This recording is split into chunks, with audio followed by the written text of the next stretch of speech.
2. Okay, it says we're live. What's up, everybody? We are back with the BONEHAWK podcast here on streaming live on YouTube. So I'm here with the usual suspects who will always call me out in some way if I say one name first over the other. So welcome, Shader. Oh, whoa, like Shatter? Like Shatter? Mad Shatter? That reminds me of a story. Remind me to tell you about the Mad Shatter. And we also have another guest who's been eluding us for every single podcast, who's been invited to every single podcast, but has some crazy social life and better things to do on a weekend than sit around and talk about video games. And that's Mason, the motherfucker. What a loser. What a loser. He's out. He's out. The boisterous bovine himself. The boisterous bovine? You may know him for his Brainiac. Yes, he did play Brainiac. He was the former BONEHAWK League champion. He's a dive kick main, and it doesn't matter who, what game he's playing. As long as they have a dive kick, Mason's at home, man. That was actually the whole reason that I told him to play Brainiac, because he was originally playing Robin. I was like, try Brainiac. He's a dive kick. He's like, well, I'm not always just about dive kicks. And then he was all about dive kicks. That's what happened this time too. He's been avoiding Kung Lao, and he finally tried him, and he's like, actually, I kind of like the dive kick. Fuck you guys. That's my thing. But I'm not playing him now, am I? So are you playing Collector? Did you commit to Collector? I'm just playing him right now. Just cause I don't know. I'm just playing, dude. Nice. I'm not really like trying to grind or nothing. I'm just kind of just playing. Hanging out. That's a good mood set to be in. Mindset, whatever. It's fine. For our background, King of the Hill, we're on Xbox today. We're giving Xbox some love, so we're gonna start a room here called BONEHAWKs Only. And if a couple people want to invite me to King of the Hill, I won't be playing. I'll just be, streaming it for you guys. But something for people who want to watch some Xbox action, because Xbox doesn't get a whole lot of love, unfortunately. We were just kind of talking about how our Discord bot just roasts them every time they sign up as Xbox. So, yeah. So, all right, guys. So we have some gameplay to talk about in regards to the sorcerer Shang Tsung. And man, Indeed. can we talk about how he has Shinnok's Hellsparks? You mean that Shinnok had his? I saw so many people in the chat like, oh my god, he has Hellsparks. It's like, shut up, you 8-year-old. He's freaking Shinnok clearly stole that from Shang Tsung. It's like when people were confronting David Bowie when Ice Baby came out in the early 90s, and people were asking David Bowie why he was ripping off Vanilla Ice.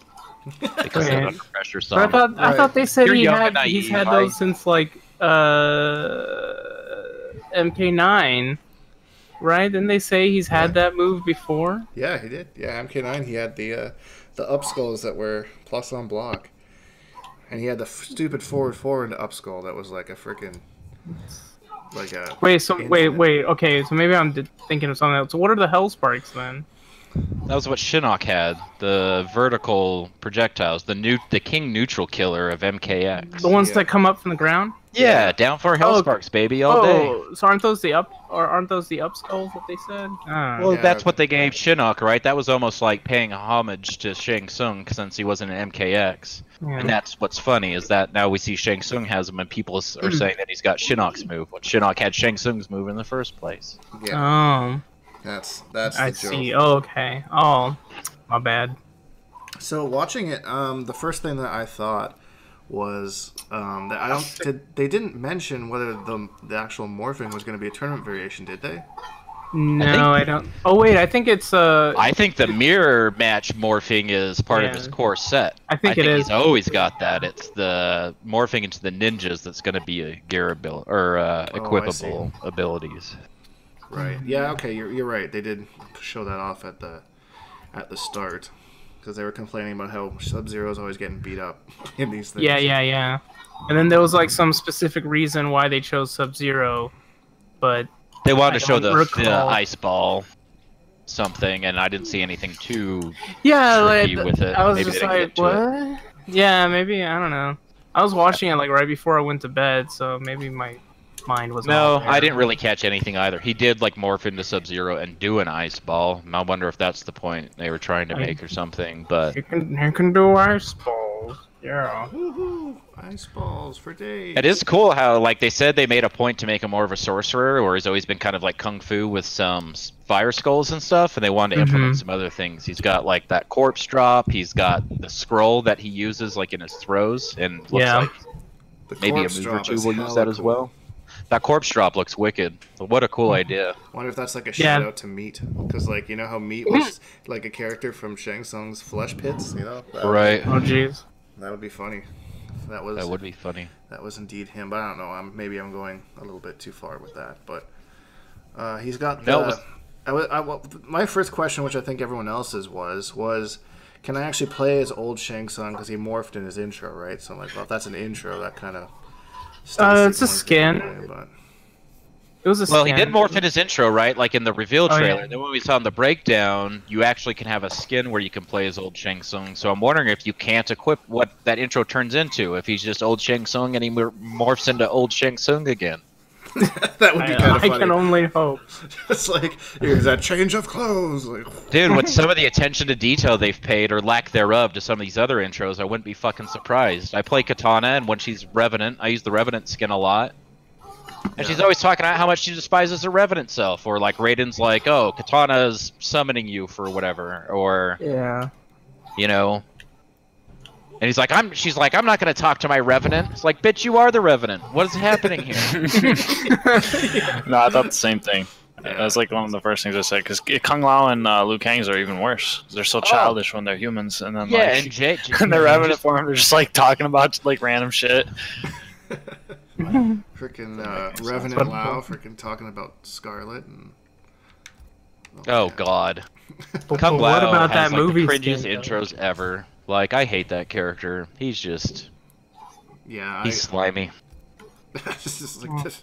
Yeah. Everything's about fucking. Yeah, but, like, Yeah. when did that happen? Like, when did freaking Kung Lao get so pervy? Like, All of a sudden, I don't know. They have access to like Viagra subscriptions or whatever, like in the Nether they're realm. serving Chronica. Like he discovered the little blue pill when he lost his soul, and now he's just got like a raging boner, and it's all he can talk about is fucking Katana or.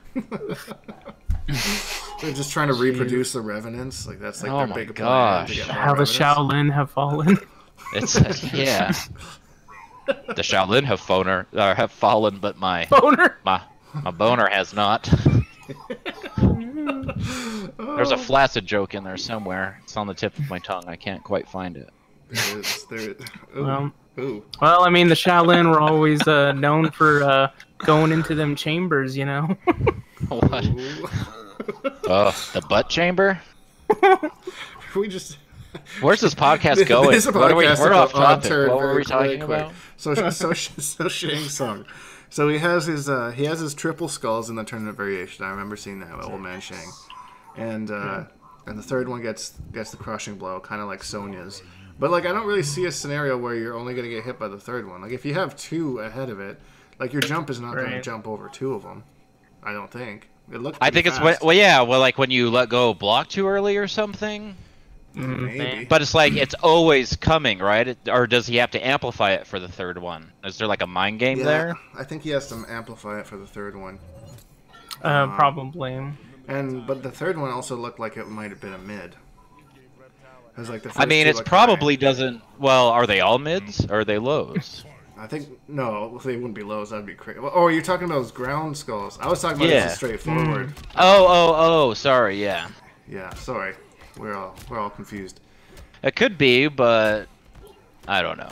Yeah, Mid because like with projectiles. the up skulls, I could see, getting hit by the last one of those. But he just looks like super strong in the neutral. I like his fireball is really fast, and with that corpse drop, yeah, I don't know. It really interests me, but. But he ain't Quan though. That's true. He's not Quan. But he's a sorcerer character. But he's a sorcerer.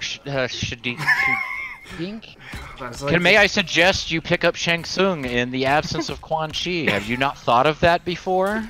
Oh my god, no one's ever put that forward to me before. What an amazing concept. Dude, every video's got that comment. That's About every true. video of yours has that comment, and every time I'm like, I wonder if he read that. I think like 10 of them are mine. Yeah, I think like 10 are like just me alone. I try to be very vocal about my disdain for Mr. Shang Tsung because it's always now you're been, gonna like, play him, and it's gonna be hilarious. I know. I think I'm gonna at least try him out because he fits my archetype, right? As a zoner and keep away. I wonder why. Yeah. Shut up. So I don't know. We'll see. We'll see what happens. He looks like he's got some good footsie, some good space control, some good footsie strings. He definitely looks strong. I like the balance that they did with that crushing blows doing 50%. I think that's smart. I definitely anticipate a lot of glitches with that, for sure. Probably am. Lots of balancing issues with the morphing and all that. Oh yeah, there was quite a couple Twitter threads this week or whatever. Oh, I just randomly thought of something. Like, do you think he might also get their brutalities too? Oh, that'd be cool. Oh, if he does it, if he beats them while they're morphed. Yeah. How good do you think that's gonna be? So he's got 6 seconds to be them. I mean, it might not be good, but like that'd be sick. He's obviously got some recovery, so what? So even if he opens them up, so he's Sub-Zero, and what? He's just going to go balls out and 50-50 him like every other Sub-Zero, and then what? Bam, ice slide like every single Sub-Zero. And this goes right, back to and then what? that... Go into recovery in the middle of his conversion and get punished for it? Yeah, and that was... Oh, no. That's a discussion I had with Frostfight during Injustice 2 days, because initially I was like, oh, Wonder Woman gets that air dash. That's pretty cool. And he's like, well, yeah, but the only thing that's cool about it is, like, as soon as you get it, your opponent just sits there and blocks because they know you're going to use it and then punishes you for it. So I feel like it's the same thing for Shang. Like, as soon as he morphs, I mean, just sit and ride it out, right? Like, why do anything unsafe at that point? But I don't know. Like, he didn't look like he got a... Because in MK9, he got a damage boost. I think he got, like, a 20% damage boost or something when he morphed. But I didn't see any of that in the stream. But I didn't really pay attention, so I don't think they mentioned either way. Did they?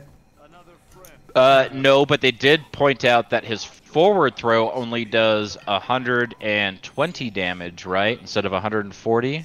But he gets... Or it's only 100 damage. Is it only 100 damage, and then he gets 40 health back? Or it's 120 damage and he gets 20 health back, or whatever? No, I think... deals 100 to get the 40 back. Get that 40. So yeah, his forward throw only does 100 damage, but he gets 40 health back. And from someone who's played a substantial amount of Scarlet, any little bit of health that you can get back, totally worth it. Yeah. Whatever you need to spend to do it, like when you're doing damage to somebody and healing yourself at the same time, that's awesome. Well, you think about how many games you've played where like you've barely like won or lost by like 10 or less health, right? Like that makes a big difference. Yep. So, you kind of fuck yourself sometimes, though, too, because you got your fatal blow in the back of your mind, then you do something like that, and all of a sudden you don't have it anymore because you healed yourself. Like, oh, shit. Oh, that's a scenario I haven't run into yet, but that's funny. I never even I have a couple times. Screwed yourself out of your own fatal blow.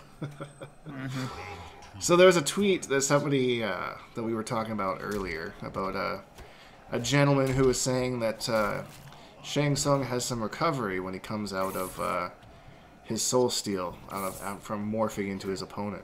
Yeah, dear God, it's broken. It's useless. They better change that before it comes out or whatever. Like, that can't have been intentional. What were they even thinking? Yeah, because there's absolutely no way that was exactly how it was before and worked just fine, right? Right, and despite that, basically 90 people told him the same thing, and his rebuttal was, well, this is MK11, not MK9, LOL, cry, laughing face, like, oh my God, how do you even get through to somebody? He seems like a nice enough guy, but some of the shit that he says, and it's not just this, it's just overall. I just find the super early hot takes to be hilarious. This is the same guy that was telling people not to suggest any balance changes so the game had been out for at least a month. And people were screenshotting that and sending it to him. Yeah. In response to that. He's asking for nerfs before characters even release. Like, that is so dumb. Oh, man.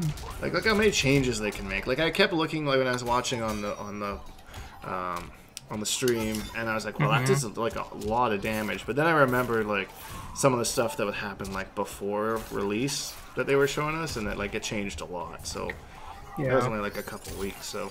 It did, and it's not like I mean, back to the recovery on the morphing thing. Like, there should be risk associated with that, and it's going to be an advanced mechanic. You want to end your combos in that, you're going to get your shit pushed in if you're not smart about it. Like, Yeah, Go for the hard knockdown. everything's a hard knockdown. It's true.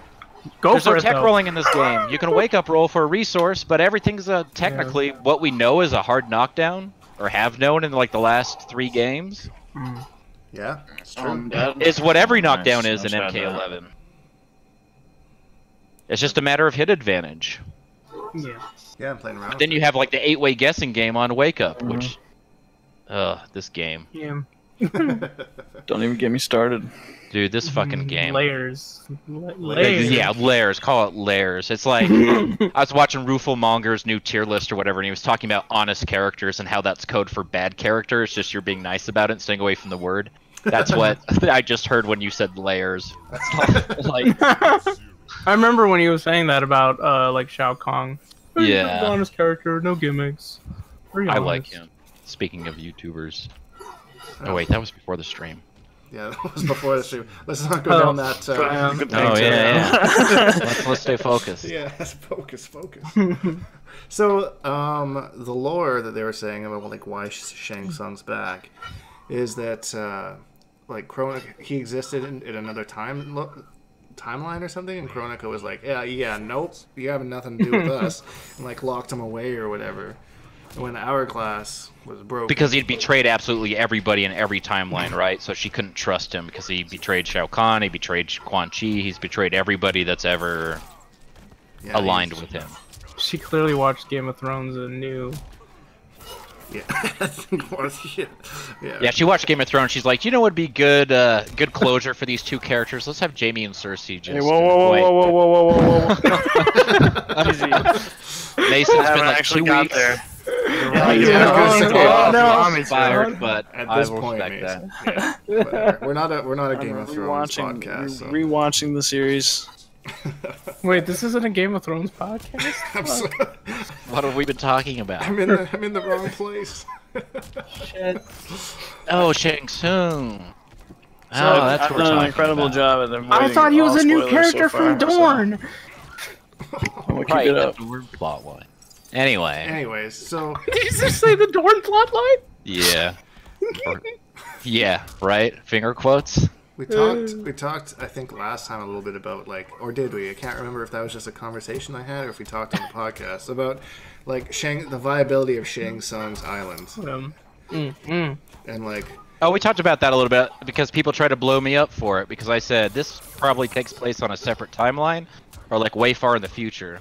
Yeah. Why we see all these weird dead characters and, like, who even knows, right? I don't think anyone knows, and...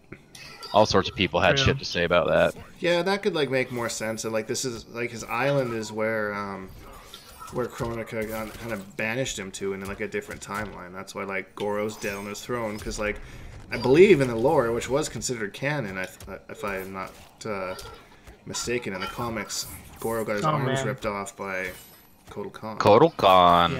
Yeah. So, but he clearly has his arms when he's sitting in the throne. He does, and Kano's sitting at the dining room table like he was in MK1. I think it's just meant to be like a weird alternate reality or something, maybe. Do you mean the movie? I'll tell you what, any Ermac or Kenshi fan will be the first ones to tell you the Krypt is not canon. Krypt is not canon. I really liked Kenshi's look in MK11. I really thought. Well, like that's what really like threw me off was when I got to the part with Kenshi. I was like, Nani, the fuck? Like, when did this happen? Yeah. He died off screen. That's how salty people were at him and MKX after the buff. Well, possessed Kenshi bullshit.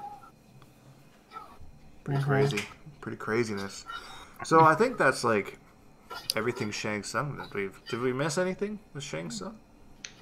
Well, he's got more stupid crushing blow requirements. Like, I really wish when they first talked about crushing blows, like at the reveal and stuff like that, I was really excited. I was like, finally, we've got like a counter hit mechanic like Killer Instinct has and Tekken has and all these other games have. Then it was more like the lethal hits from Soul Calibur, which had these kind of like, I had to be in this particular situation or this sort of punish in order to turn something that normally doesn't launch into a launcher for... But I love how most people have adopted the crushing blow requirements. They're starting to call them side quests because they're just so stupid. Yeah. And you'll never get them. Like, he's got that one with his rain morph or whatever, where he's got to cancel it and then he has to cancel the it. Next hit, he's got to amplify it, so he uses 1 bar of each. Not to mention, someone's got to get hit by it after they just got, you know. After you cancel it, cancel in front of their face and then just do it again. You know that it's coming. Yeah, I wish that they changed some of the because there's some that are like really good. Like I like the idea of it, and some that the ones that work good. Like I like Cetrion's rock one, where like if you get hit in the air, it's a crushing blow. But like some of them, like Cassie's, where you gotta like enhance nut punch them 3 times and give up a bunch of damage. Like that's or just, like Katana, like Highborn, she's got to hit 3 size. Who's gonna get like you have to be playing against some pretty impatient people to hit 3 size in a match. You almost have to set up trades, right? Where someone tries to punish you, you just end up trading and then just hope that you survive. But then you're 1 hit closer to like your crushing blow. It's silly. Meter burn 3 of the drills or whatever. Yeah, it's dumb. Like everything about Frost is kind of bad though.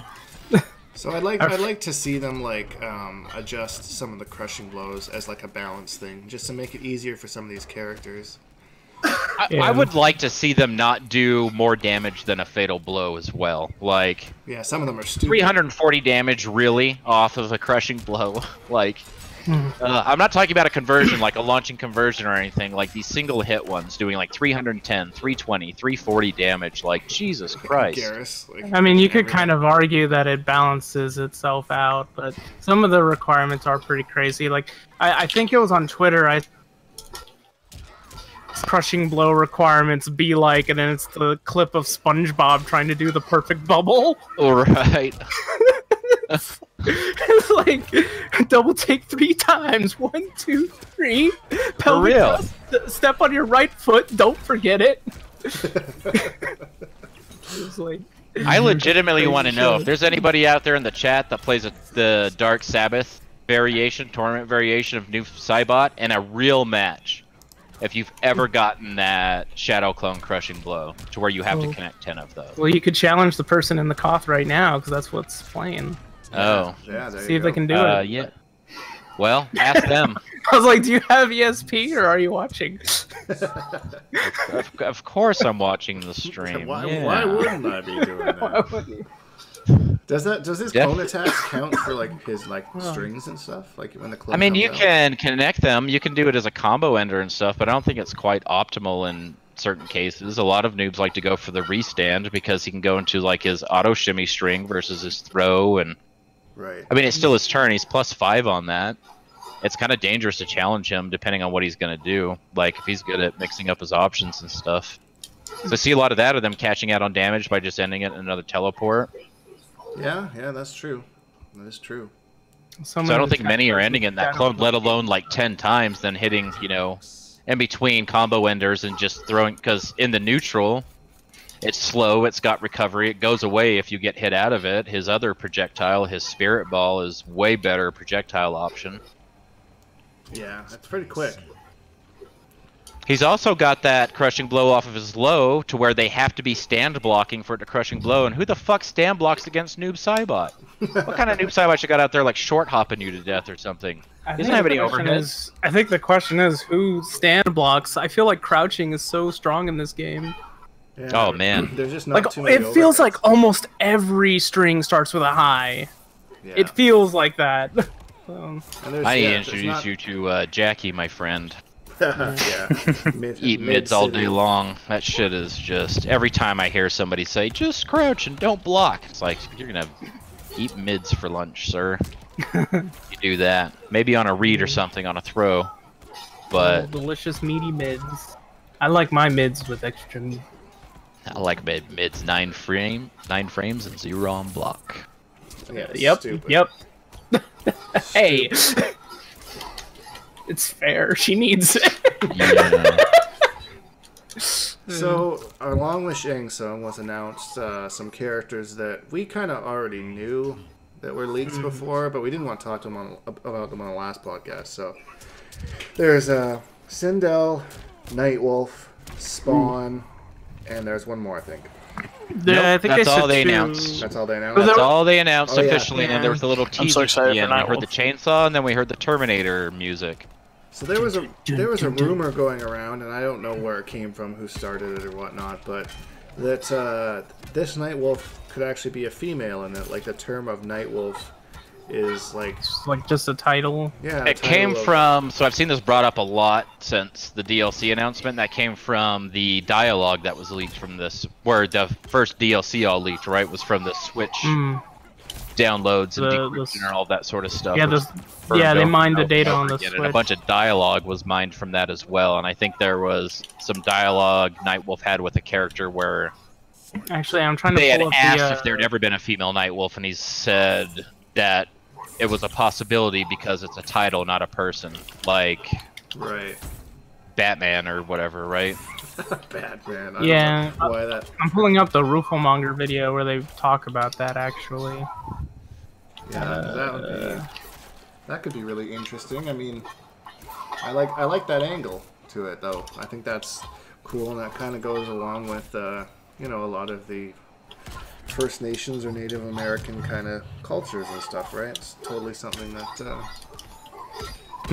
What do you think Nightwolf's gonna have? You gonna so what are like his core moveset? Mason and I were kind of talking about this. Okay, I actually just found the quote. So it's a dialogue. Yeah, it's a dialogue between Cassie and Nightwolf. Okay. In which Cassie says, "Man or woman, it doesn't matter." Nightwolf says, "Any worthy Matoka can become Nightwolf."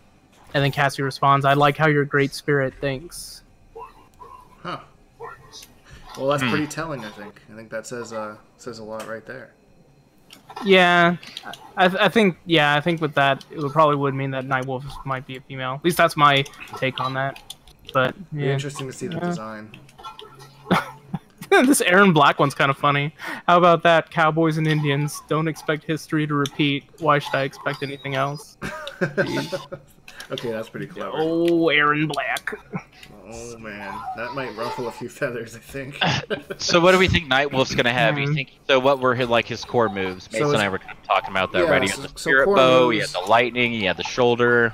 Yeah, and then there's axes, which I think they're probably going to use those more in his moveset, but he might get like a projectile, like axe toss or something like that. I wonder if he'll give him his spirit arrow, his spirit bow, as a projectile. I would not be surprised if they did like a great Kung Lao type thing, where he pulls like some spirit or something like that. Oh, and that has options off of it. Yeah. Let's say I just found another interesting quote here. Kotal Khan says, "Centuries ago we met." In which Nightwolf says, "You met a Nightwolf, but not me." Aha. So they're really doubling down on that. That's not my name. It's not like my parents named me that when I was born. Yeah. There's so much to that. Like, I want to know like what this Nightwolf story is. Like, I wish they did like a story chapter DLC or something. I would like that. I'd really enjoy that. I think it would be cool because people have been speculating, right? Like, so we've all cleared the Krypt, or a lot of us have at this point. What about the DLC? Are they going to have their own like heart chests and all that stuff? I wonder if the Krypt's going to be expanded with each combat pack, right? Like a new part of the Krypt will be. Right, you would have to, right, for the new or something that'll have chests in it. That'll have Sindel's stuff and Nightwolf stuff. That'd be really cool, but they could also, I fear they could also like totally do it the lazy way and just add their gear in with the existing stuff. Yeah, where's the fun in that? Right? Like, at least give like another area or two, and that kind of like, I don't know, I really enjoy the Krypt in this game. Like, it's not usually, usually I'll just be like, whatever, I'll buy all the Krypt, and then I'm good to go. But I actually enjoyed like all the challenges and the Towers of Time, which is not something that I usually take part in. But just the way that they did it, and the more that I do it and the more grinding I do, the more it kind of grows on me that I kind of enjoy. I agree, other than those fucking spiders. The spiders are pretty a-hole. Those one-shot and ambushing assholes will be opening a chest, and before you can even do anything about it, one of those assholes is standing behind you in one shot. I literally think they're kind of bugged. Like, I was trying to farm them to try to get that... Wait, what? Oh, damn it. Damn, nice. Oh, a non-intended pun, shit. Sure. Technically, they're arachnids. But like, I was trying Shinnok's amulet with, and one would just like run up to me, and usually there's like a period of time before they attack you, and just the moment I got up to it in order to swing my hammer, just literally just burnt me and killed me. That sucked. Yeah, it's a weird timing. Like you kind of, they like come up to you and they turn red, and then you gotta swing your hammer, or else it doesn't work. But you can swing anytime. The red is just telling you the fire's about to come out. But you have such a stubby hammer. Yeah. Well, you have those consumables that make them not attack you, and that's what I do. Really? Actually, I ain't fucking around with that. Yeah, there's a. You probably have some acquired in your bag. Makes the denizens of the crypts not attack you. I just found out that there's like consumables you can get to like increase the number of coins and hearts and stuff that you get in Towers of Time. I had no idea about those. So, it's nice. I don't really need it anymore. I feel like I'm about capped out, except for like the shrine, spending coins at the shrine, but I'm not getting shit from any of the soul things or any chests in the crypt anymore. I still have like over half a Cetrion skins to get. It's so frustrating. I don't know why I'm just not collecting. I'm in like phase 5 of her tower, and like I've been playing like nothing but her. But I have a fair amount of like katana skins to get, but most of her gear I have. I probably have more stuff for her than anybody else, and then I've got a bunch for Scarlet. Those are probably my 2 main played characters, and it seems to have that character bias that Injustice you could turn it on for. I feel like you get more stuff if it knows that you're playing a character more, because the characters I don't play, I don't have shit for. Like, I'll get stuff for them, and I feel like I'm getting a lot of Kano stuff sometimes, a lot of Cabal stuff, even though I don't touch those characters. But then when I look at what I have, like side by side to characters I do play, I've got way more shit. Right. Like even outside of, you know, just doing their own character towers, which does give you a lot of stuff. Yeah, you get a fair amount from those, that's for damn sure. So I wouldn't be surprised if there's a little character bias in there.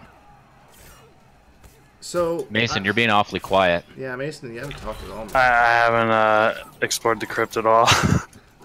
Stop playing and engage. Yeah, stop playing. I know you're playing in the background. Yeah, well, shit, man. I finally got on. And now you just sit around. Finally, it's first podcast, and you're missing the point of the podcast, which is to talk with your friends. I'm sorry. Listen, your lending ear. I'm just kidding. I have a segment that I want to talk to all of you about in a minute, but I want to get through DLC stuff first. So, okay, so going from Nightwolf, I want to go to Sindel, and there's a really interesting thing that I want Hater, if you can go into some background, if you're okay with being put on the spot, of the changes that they did to Sindel's storyline as far as what her bio says. And yeah, they kind of retconned her to be more like evil. Like before, she's been evil, right? She was the princess of Edenia, and the reason she was kind of like balls out Evo is because when she was resurrected brainwashed with like no recollection of the past, and like that was the whole point of bringing her back, and she's loyal to Shao Kahn and all of that stuff. But you know, when Edenia was beaten in Mortal Kombat and the realms were merged and King Jared was executed and stuff like that, and she was forced into marriage with Shao Kahn, Katana was adopted as the daughter, all sorts of drama and stuff. She ended up killing herself just to get away from it all. Like, fuck this, I'm out. And then, so that was kind of like what happened in the original Mortal Kombat 3. So they devised a plot to resurrect her, but they resurrected her in Earthrealm, which allowed him to invade Earthrealm outside the rules or something like that, right? Someone's going to blow me up for missing some sort of nuance or something, but that's the general gist of it. And then in MK9, they retconned it to where she killed herself to put up a war to protect Earthrealm, as if she gave a shit about that realm for... Does she even know what Earthrealm is? Like... I don't know. Why does she Maybe care? she knew that it was on his agenda and she just wanted to spite him or something, but that's how they kind of retconned in MK9. And now, it's just, no, when he invaded Edenia, the new bio says that she betrayed King Jared, like she was a willing participant of this, right? She's just like a backstabbing betrayer sort of thing. It's not that she was resurrected into being brainwashed, you know, for this sort of like loyalty. It's just kind of like she sees the opportunity. Like, oh, this is a losing war. Fuck you, Jared. I'm with Shao Kahn now. Like, who even knows? Like, and if that's the case, has she even been resurrected? What version of Sindel do we have? Are we going to have, like, an undead version of her? Or, like, an OG version of her? And maybe they did that because we're not getting well, she obviously was turned into a revenant. So Nightwolf, of course, like in the MK9, that's what stopped her when she was in the middle of killing everybody. Nightwolf sacrificed himself and used that power to take her out too, and then they were all revenants. But before that, she was still kind of undead, right? She was resurrected. She had died previously, her human or Edenian form. Kind of like Scorpion, I guess, in a way. I mean, so is she now? Is she from a timeline or a place in time to where she hasn't killed herself yet? Like, is she not going to be the foggy-eyed kind of banshee? Like, there's no way they won't be able to. And that's another thing, right? Does she get those abilities from being resurrected, like her scream and her hair and all of that stuff, or is that something that she just inherently had already? I'm pretty sure her hair was the same. Like, I think she did it differently when she was like alive and in Edenia. Personally, I would love to see pigtails. Pigtails. She had a little A cut. No, she's gonna have like the soccer mom haircut. Fatality is gonna be she's gonna have. Let me speak to the manager. Oh man. She's gonna come out with Cassie's fucking Starbucks or Mocap Cafe fucking cup. Sindel, spelled with a Y. She killed that man. There's gonna be blood spatters because she executed him for it. Oh my god, you guys are killing There's me. no way they could bring her in and not give her that scream and the hair. That's just not. I think the powers and stuff she probably had before because she was the queen of Edenia, right? Like, she had to have been somewhat powerful, I would imagine. Oh yeah, like Katana and Tanya and Jade and. Yeah, exactly. Because they're all. I mean, they're just Edenians. They have powers. And she's the fucking queen of Edenia. Yeah, and I would love to have like good Sindel back, like so we can kind of hear some dialogue, get some background on her. Like motherly Sindel. I don't think from what we've seen so far that's going to be it at all. She sounds like a horn dog. She's like Mel Kung Lao. She's always talking about fucking and sex slaves and stuff. Oh that Shao Kahn D. Yeah, that's too bad. But so do you know Rainbow Pride? Yep. Who's an active NRS member, and he was a Sindel and Shiva main and MK9. Super excited for Sindel to be announced for DLC, and he was saying they better not give her that dog shit scream she had in MK9. I want the scream like they had in like MK3 and stuff like that. None of that MK9 trash. So I wonder what they'll do. What version? I think the scream is an inevitability. I wonder what version we'll get though. I bet it will be somewhat similar to Black Canary. I think maybe they were testing that out a bit with Black Canary. I don't know. Maybe. Because it seems like with Injustice, they seem to do a lot of playing around with mechanics that end up coming to Mortal Kombat. I think it's going to go full, like, so they can reuse assets. Yeah, exactly. Fine. And it's going to go the other way around. I think that's what's happening with Kotal Khan and his Puma or Panther stuff or whatever is going to be like a prelude to Beast Boy and Injustice 3 probably. Like they maybe didn't have the tech or it was too late in development, so they spent that time. They're like, oh, how can we apply this? Oh, I know, we'll have Shao Kahn turn into an animal effigy because, you know, he's all into that stuff. The symbolism's always been through his armor and stuff like that. I don't know if historically, someone let me know if I'm wrong, if we've ever seen him transform before now. Maybe in the comics that I haven't seen, but definitely not in the games. So that was the first I was kind of surprised when I saw it, and I'm like, it makes sense, like, when you think of, like, you know, the whole Aztec thing and everything, but it was just something that caught me off guard. I wasn't expecting them to do. And I definitely agree with you that they're probably setting up for Beast Boy in Injustice 3 because everyone was pissed he wasn't in Injustice 1. Then they were super pissed he wasn't in Injustice 2. So, like, at this point, I mean, they've used so many characters that I think they just wanted to wait until they developed that technology to put in Beast Boy. Yeah. But, we'll see. We'll see, man. So Sindel's core moves, she obviously has her scream. Her hair whip would be that'll be a they cool should make that. They should make the hair whip a mid command grab. Oh, God. No. With like crazy range. Not really. No. She'll probably be more of a zoning archetype, I would guess, like she was in MK9. Yeah, what do you think she'll have? I wonder if they'll give her like levitate or levitate cancels. That would be cool. I think the levitate is probably like one of her core moves because I'm trying to think of stuff she had in MK3, right? Like MK3 and MK9. Well, that was kind of her whole pressure in MK9, right? Like if she was up, she was kind of a zoner, but if she's up close, that's what she was doing. That was kind of her game plan. It's kind of keep you guessing with some of that stuff. Right. They should make it like Catwoman's whip. And then she had the cartwheel, and I think that was basically her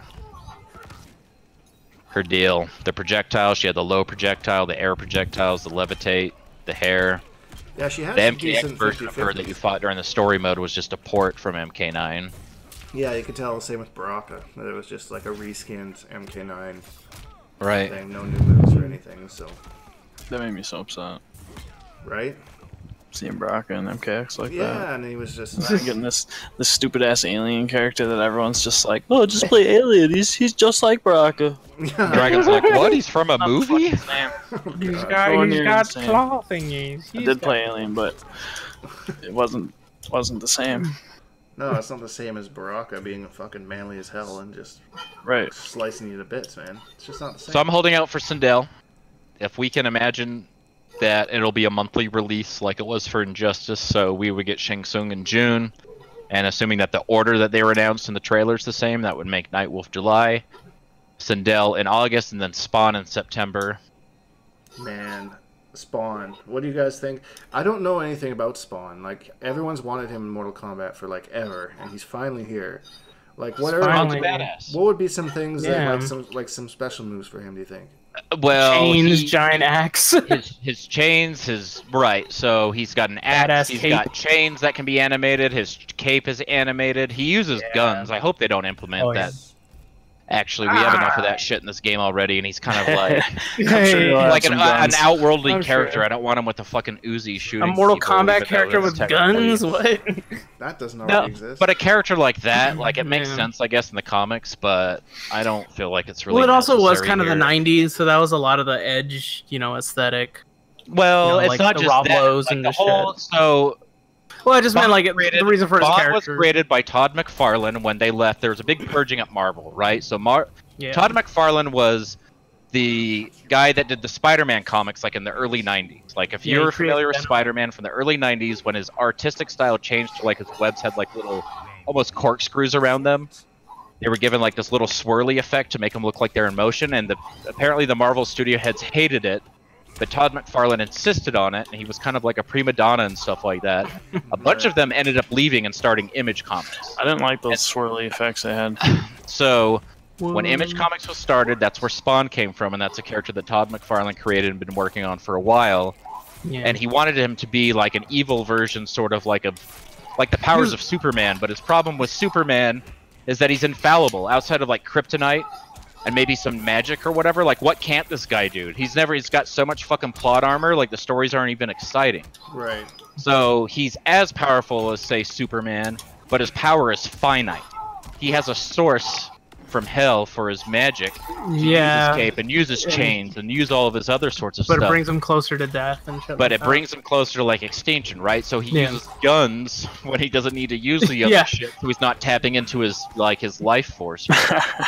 Okay, that's interesting. Yeah. So you think that could be an aspect they use in the game? Like maybe he has like really, really powerful special moves, but they take a little bit of health to use. Like a little health to use, or he's got to alternate movesets, right? You can only use so much of the cape and chains before you're forced to use something a little bit more mundane. Right, like or they have like big cooldowns, right? Like your special moves have cooldowns for like a couple seconds before you can use them again. Like the same way that they gave Aaron Black like 8 bullets or something before he's got to reload, or I could see something like that maybe. He'll be cool. I'm a big fan. If people want a good primer on Spawn and you're not in the comics or whatever, watch the HBO series from the 90s, the animated series, because it's the same voice actor too. Okay, that's good. So it's going to be the Spawn that a lot of you grew up with if you grew up in the 90s. I was a little older by then, but... I definitely grew up in the 90s, but I didn't... Should watch it. If you've got HBO Now or access to any of that sort of stuff, I would definitely recommend it for a good primer on Spawn. Speaking of the 90s, I wanted to mention this when I was... I'm actually getting on HBO right now to see if it's on there. There you go. It is. It's on there. Oh shit! I wanted to mention this about Shang Tsung when we were talking about him, but I think it would be it is really cool if like when Shang Tsung like stole your soul, if he's like, it's morphin' time, dude. Oh jeez. Oh, like turn into anyways. Or like the Mighty Morphin Power Rangers. I used to love those when I was a kid, man. Like and then I saw they had a Power Rangers game come out, which apparently was just awful, but I did want to try it. Wait, which? Oh, the fighting game? Yeah, the fighting game. Oh, yeah, that one was weird. And then it came out, and then I remember it had, like, Touch of Deaths in it, and I haven't seen anybody talk about it since then. I hadn't Like, seen I know anybody Sonic talk about Fox it picked it until up this and then- last, what was this, Grand Blue or whatever that had the beta this last Oh, weekend, yeah, and then Grand that's Blue. what people were comparing it to was the Power Ranger game. Oh, I don't know how I feel about that, if they're comparing it to that. Well, they were saying the Power Ranger game was better, or had left a better impression or something, or I don't know. That's I don't, not good. I don't pay attention to those sorts of games. Others were saying it's like Blaze Blue, but without the air stuff. It's a more grounded version of like your traditional anime. Yeah, I have heard it's definitely not like the traditional anime game. Like it's a lot more. It's more like Street Fighter than like a typical anime game. Apparently, this show had 3 seasons. Fuck, I don't think I saw the 3rd one. It's good stuff. You can get through it pretty quick too. Episodes Sadly, are super like, long. I only remember like the one episode where like the I guy. give you something to watch. Actually, I probably shouldn't even mention it. It's a bit risque. But there was like a weird scene that, and it's for some reason it's the only thing I remember about the series. Spawn is definitely like a for mature audiences. He's like an adult, like catered to the adult demographic, and he always has been that way. Like really ultra violent and language and all that stuff. That's why people have wanted him in Mortal Kombat. Like, because he fits that archetype. Yeah. he fits the violence and the language and the just the whole like the aesthetic and stuff. I'm really excited to see what they're gonna do with him, like what that cape's gonna look like, and what they're gonna implement. I do hope they do the cape because he was in Soul Calibur 2, and I don't even think he had the cape at all. I hope he's a big. Yeah, they didn't even bother with the cape. I don't even think they had the resources to do anything like that back on 360 or whatever. I know, like with the movie, that's pretty much where the majority of the budget went to. Right. Fucking cape. So. Oh, and I hope he's big. I hope he's big and tall, like the way that Raiden is and Cetrion is. I hope he's intimidating, brooding and tall. I hope there's an intro where like John Leguizamo shows up as the clown. Oh, dude, that'll be at least be. Oh, wouldn't that be cool if he had like a little intro, like a little minion or something. S to the P to the A to the Y goes funny. Right. I feel so lost in this. So save me too. I'm just like, what? Dude, you guys need to go watch. You guys need to go watch that shit. The movie was kind of garbage. The movie was kind of dog shit. The movie that came out in like 1997. The animated series, I could not recommend enough. Like, especially if people want to be excited about this character, they want to know about this character, and they have no idea who he is because it was like before your time or just has never been your thing. It's a very good primer. Okay, I'll probably go check that out then. And then that's all the officially announced, and there's 2 extra guests, but they basically gave them away. In between like the leaks, and then they put little Easter eggs in that trailer, so we know who they are. Well, the one... Which is... Yeah, the one guy who's... who does Ash Williams, I think, is one of the ones... Ash Williams from the Evil Dead franchise, which I am super excited about. That should be fun. It's going to be like having a horror version of Johnny Cage. Like a guy that's not an actor... A guy that's like a demon slayer, but he talks like Johnny Cage. He's going to be a wise ass like him. There's going to be awesome comic relief. He's probably going to be voiced by Bruce Campbell, who is just a master at comedic timing and all that stuff anyway. It's going to be awesome. Question though, do you think he's going to have the chainsaw hand, or is he going to have like the iron? Dude, they're going to be abilities. Like, bet you anything he's going to have, or he's going to have like a stand. He's going to have the shotgun called. Oh yeah, you have to have the shotgun. Chainsaw. I can already see him doing a move where he'll probably like just shotgun you like up close and then just talks about shop smart, shop S smart. Right, totally. Or like I'm thinking like a taunt, right, where he like reloads the shotgun hand and says, "This is my boomstick" or something like that. Yeah, he gives out the whole like the sales pitch. Again, if this was before, it's because this is like an older character, right? Like he was kind of on that AMC series, Ash vs. the Evil Dead, but it goes way before that. We're talking like early 80s. So he's from the Evil Dead franchise. Evil Dead was written and directed by Sam and Ted Raimi. Sam Raimi went on to much bigger and better things. He's the one that did, like the first 3 Spider-Man movies and all that sort of stuff. Very acclaimed Hollywood director now. So he did that, and it was so cheesy, it was like kind of funny, right? And then they became self-aware of this, and so Evil Dead 2 is basically a remake of the first one, only with that self-awareness to be maybe a little more campy and a little funny. And then years later, the 3rd Evil Dead is called Army of Darkness, and that is, if you want a primer on Ash Williams, that is absolutely what I would recommend for you, is watch the movie Army of Darkness. It came out in like 1993 or 1994. I don't know if the humor will hold up over time, depending on your generation and all of that stuff. Like there is some camp. There's a lot of tongue-in-cheek, a lot of classic horror elements. If you know Sam Raimi's style, it's absolutely like his aesthetic. The way he deals with like latex and the way that he makes undead people look and all the pus and slime and stuff and. Dude, it's just full of one-liners. And so Bruce Campbell is so good. Like, I am so excited for that character. He deconfirmed him on Twitter, actually. He did, and then later, so he deconfirmed him. That was the tweet that I sent you, right? Like, so you think Bruce Campbell went to Photoshop and made that fucking image, or Pinterest gave it to him and said, "Here, post this to throw people off the scent" or something? Yeah. Because as soon as they released the Combat Pack reveal trailer, right after it showed Spawn's name and it said 2 other guests, you can hear a chainsaw in the background, and people were like, "Oh, is Leatherface coming back?" It's like, no, it's Ash. He was part of the Switch leaks and all of that stuff too. And then Bruce Campbell retweets the trailer and says, "This looks like a swell game. I'll have to check it out." Like, you asshole! I know it's you. You're in this game. This looks like a swell Christian game. This looks like a swell game. I'll check it out. This game looks pretty groovy. There's no doubt in my mind that it's Ash Williams and it's gonna be voiced by Bruce Campbell, and it's gonna be like Cary Tagawa. It's gonna be face. Ooh, do you think like there'll be like a special thing where like if he fights Shao Kahn or Kotal Kahn and he beats them, he's just like, "Hail to the king, baby." Yeah, totally. Oh, that's just what we call pillow talk, baby. He's gonna say that to Katana or Jade or somebody.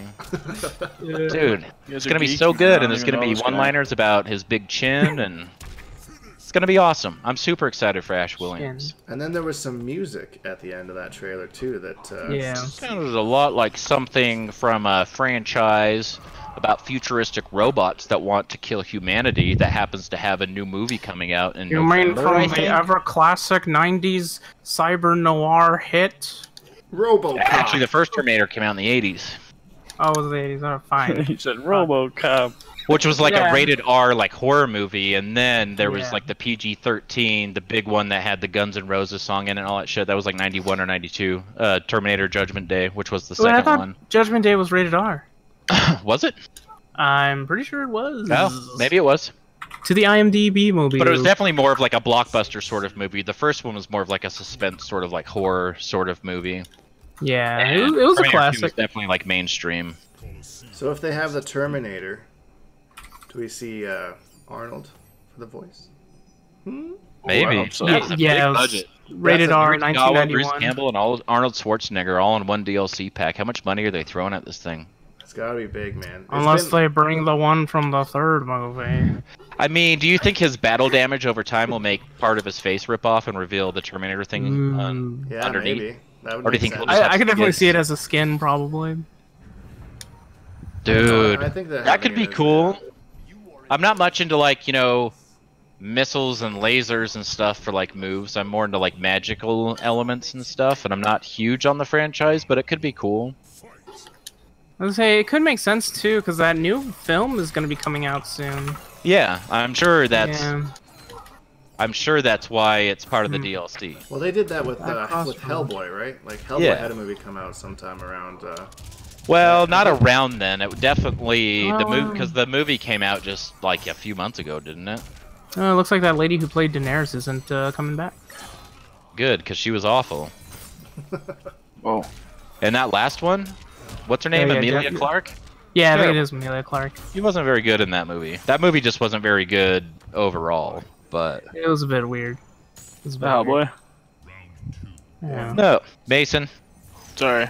I'm totally like half in here. I don't know anything about the Evil Dead. I don't know anything about. Fucking the only thing I knew about the DLC is Nightwolf, man. I didn't even play MK9. Wow, it doesn't even look like what's his name? Kyle Reese is in it. That's fine too. So they're just gonna redo the whole thing. So if this is Combat Pack 1, they're gonna have 3 guest characters for one Combat Pack? I mean, we usually get 4, like in MKX, we got 4 characters. And 3 of them were MK, and 1 was a guest in each pack, right? Right. And then we had Injustice that had 3 fighter packs with 3 characters each, and each pack had 1 guest character. Right. Right? So I wouldn't be like... surprised. And people that are saying, I want MK characters in my MK game, give me MK DLC. And I think if all you wanted was MK DLC, we would have 3 character packs. I think the budget exists for the cross promotion. Right. If you didn't want guest characters, if they decide not to do it, it's not like you would have 6 MK characters. It would just be a combat pack with 3 characters in it, and they would be MK. I think those slots only exist to enable guest characters to be there. I don't think they're replacing anybody. I think that the room was made for them. Yeah, that's true. Yeah, that's a good point. Right. Yeah, An advertisement type thing. That's how they can afford to get the DLC and keep the support for games going is through guest characters and whatnot. Makes sense. Yeah. Totally. So do we see like 3 combat packs with like 3 guest characters in each one, or is it just like combat? I would love for 3 combat packs. That would really extend the life of the game because they've extended the Pro Series goes till December, and I think the finals are next spring, which is way longer than they did for Injustice 2. I'd like to see Kung Jin. Of course. Oh. Happy Pride Month, by the way, everybody. Thanks for... Yeah. I think it would be cool. Like, the combat pack should come with a story chapter for every one of those characters. It should, yeah. To them, to why they're even involved in this universe, how they got here. It wasn't just like, oh, this is weird. Why the fuck is Hellboy hanging out with all those guys? Yeah. You know? Yeah, I agree. Yeah. So if you guys could pick each like one character, one Mortal Kombat character and one guest character to be in any of the combat packs, just one for whatever, who would you pick and why? I don't know who wants Mason, to take go first. There you go. Throw Mason under the bus. Well, my MK character, you know, obviously I want Kung Jin. No one wants him. Choose someone else. Your opinion is wrong. Your opinion is wrong. In that case, then give me Takeda, because I know a lot of people want Takeda. Oh god, okay, Kung Jin. I think that killing off the new gen Is Dink on the mic? Characters like Eurus and Collector Are in you there is streaming? this dumb as shit. Like, they already fucking... Why kill off new people to put new people in? They weren't killed Especially off. random. They're like in endings Why are and you stuff. playing They're on just off Xbox? doing their own thing, and the writers even confirmed Yeah. that they're just not in this story. They're doing I know, other but still, things. I Having a don't mean like literally killed off, but like taken out of the game for like no reason. Not for no reason. There was They 4 weren't characters. popular. They should have They were kept dumb. them in there. I don't know. Hey man, whatever you say so. I mean, No. shit, Cassie's in there. Jackie too. I'm surprised. I think Jackie Cassie was the most popular of the 4, and Jackie, I Yeah. think they just wanted to give her a proper. They realized they kind of probably phoned her in MKX, and they had other ideas. Yeah, But they I think didn't develop it at Takeda would all. work well, like in this meta and stuff. I would love to see like his chain whips and stuff. Kung Jin would be, man, a handful in this game. I can only imagine what they would do to him. So let's say they brought back Kung Jin. Has there ever been a DLC character that was freshman character in the game before? So he was introduced in MKX. Have they ever like had a character that new be DLC in the following game? I don't think they have. I mean, we've only got a few games to go off of. It's not like there's this huge legacy, like a huge pattern. Yeah. No, I don't think they'll But- put Jin in, but I'll just say that I wanted him. So you'd say Kung Jin, and who's your guest character? Guest character, ooh, that's a tough one. I don't even know. I have no idea for a guest character. Jughead from Riverdale?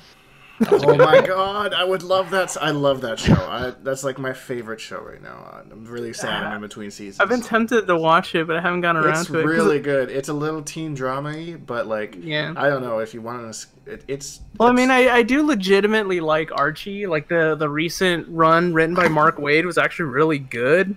Yeah, he's well. It's just cool seeing those characters in like a totally more mature element, and like obviously it's like a teen drama, so take some of it, you know, with a grain of salt. Expect that to going in, but some of the storylines and stuff are really smart. I like them a lot, and every season so far has had a great ending. And it'll go like there'll be like 2 or 3 episodes where you're like, where are they going? Like this is getting kind of dumb, and then like it all wraps together at the end very nicely. They're very good at doing that. So. So, I totally put that answer in Mason's mouth. Do you have Yeah. So yeah, is that who you want, Mason? just to make Dink happy? I don't even know, dude. I have nothing creative really for guest characters. I have no idea what they had planned. Oh. That's too You know. bad. Nobody in another Yeah, game sorry. they play that you'd like to see, like Turok, Dinosaur Hunter or something. Turok. Yeah, what about your Monster Hunter world? Yeah, they're not gonna Yeah, fucking put the Monster in here. Hunter. It's Mortal Kombat. Put Nergigante in Mortal Kombat. What? What about the fucking Bloodborne guy or something? There's all sorts of cool ideas. The Bloodborne guy, yeah. Bloodborne- What's his name? Sony's not gonna let that The happen. Hunter? With his fucking saw blade. With a saw, yeah, Saw Blade Man. They don't even like have Yeah. names. They're just hunters. Yeah. That's why I said. Hey I man, know you're the one that that's you're happening. making me go first. You got a guest character picked out. Go ahead, man. I don't Oh want man, no, they need to put Gurman in there. Yeah, because I'm we just don't care riffing. very- I don't know. That's why I don't want to go first because I didn't even know. But now that we're talking about it, His fatality is he slices your head off and doesn't even say fatality, just says you died. oh, that'd be awesome, That would be awesome. dude. Instead of brutality, it says you died. That would be sweet. That would be sick. All right. Well, Okay. now that we're warmed up about it, we'll come back to Mason for his. What's hater? What would your two characters be? MK character, I would say probably Natara. I think she'd be nice. sweet. I like that answer. She's a consumable in this game. I don't know if that means anything, but I think that it's the whole winged vampire thing, and it's a different realm, right? Like they could, because they haven't really talked about anything other than Adenia, Outworld, Earthrealm, and Netherrealm in this reboot. Like they haven't acknowledged the Order Realm or the Chaos Realm. Maybe they have in some intro dialogue or something that I haven't heard, but. Right. So I think she would be cool in guest character.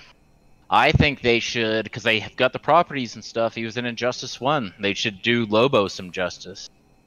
And like bring him in that'd or be cool. something. Be super ultra violent and he's got his chains and all that other shit. That'd be cool. That'd be really cool. He'd fit well for sure. I'd be down with that. So yep. All right, Shiro, what about you? Yeah, just like hater Nitara. Like, when he said it, I was like, damn it, that was my answer. Oh, I could use a different one. I'll say Ashra then. I think Ashra would be badass. That's whatever, man. Yeah, He's Ash's one cool of the too. same wavelength. Guest character, probably just because it's fresh in my mind from the poll that they did with Injustice 2, and also because last I checked, Warner Brothers does still own the rights, but probably Buffy. Oh, that could be Yeah, cool. Buffy, that's Yeah. interesting. They'd give her, like I was saying, Bruce Campbell, kind of Johnny Cage style. She'd be kind of like Yeah. that Cassie Cage smartass. Yeah. That'd be cool. Yeah, I think to that'd see be pretty some badass. intros between those two. I always forget that she's a thing. Who, Yeah, Buffy? man. Yeah, Buffy. Yeah, Buffy's great. We can- Not the Sarah Michelle Gellar Buffy. I was just about to say Sarah Michelle Gellar Buffy because that's the one that I know. I haven't kept up with any of Buffy's if she's still going or whatnot. I don't think so. Well, I know they did the season 8 and 9 comics, but I don't know if they went past that. Huh? Give them another face to scan. Another Yeah. celebrity guest. Yeah. I wonder if they would get Sarah Michelle Gellar if they would just acknowledge that she's not. I just hope her acting's improved a little bit if they're going to get her. We're going to end up with like one tier above Ronda Rousey, but I was 4 gonna tiers say, below she's- everybody else. She's like in that same like. When the hell have you heard that name in the last 10 years? So maybe Right. she's like, oh, I get to be in Mortal Kombat? Hell yeah. Since like the last Scooby-Doo movie, you know? Oh, Yeah. God. Oh, Yeah, forgot because I about think that. she's mostly focused on raising her kids now. I think that's mostly all she's doing. Yeah. Like, because she's, if I'm not mistaken, she's married to Freddie Prinze Jr., and I know he's still doing Yeah. stuff. Is he? I saw a picture of him the other day. I was like, that's Freddie Prinze Jr.? Holy shit. He's actually kind of legit. What did I see him in? It wasn't like Bird He- Notice. Maybe it was Bird does- Notice. He was a spy. I know he's done a lot of voice acting. He was in Dragon Age Inquisition. He was in Mass Effect 3. Mm-hmm. He was in that Star Wars Rebels show. Yes, he was. Yeah. So I think he's legit. He's kind of grown out that mold of that teen heartthrob. Yeah. Teen Harp You know, being Song. pigeonholed into that sort of thing. Right. Yeah. Type- He's a good voice typecast. actor too. Like, he's good. I guess I have to answer the question since I asked Yep, it. you have to go now. Answer. Well, Tell us what sorcerer characters you want. Yeah. Well, I think it's pretty obvious who my answer would be. It would be Quan Chi, but I'm gonna go against the grain because I'm like fairly certain he's not gonna make it in the game. I just don't foresee them putting him in as DLC. So I would say Serena is probably one that I would like to see back for more That would be Kombat cool. characters. She has a pretty cool story. She made an appearance in MKX, and she had like a kind of I don't know, like a pretty cool moveset, but they could do a lot of different stuff with her, being that she, was in the Netherrealm and stuff, and Quan Chi's servant. They could probably do like some Quan Chi type-esque moves with her. Maybe like, now that she's dead and she's broken from those bonds, or now that Quan Chi's dead, she's broken from those bonds the same way that Noob Saibot is. yeah, exactly. I'm surprised you didn't say Li Mei. Yeah, I thought about that, and then it's a hard choice. I just think that Li Mei would be more of the same, and I don't think there's lots of room for them to really grow that character much. Right. Although, as much as I would like her, because like she was like my first true main when I started taking these games seriously, and it would be nice for that nostalgia. But I feel like she's just so cut and dry that there's not much room to explore with what her character does. That wouldn't just be like, what? Why does she have this? That doesn't make any sense. Whereas Serena, you got cool haircut. that It pays me. Serena's got that demon side where you got like a lot of cool moves you could play around with and imagine. Who'd be your guest character? Probably Jughead from Riverdale.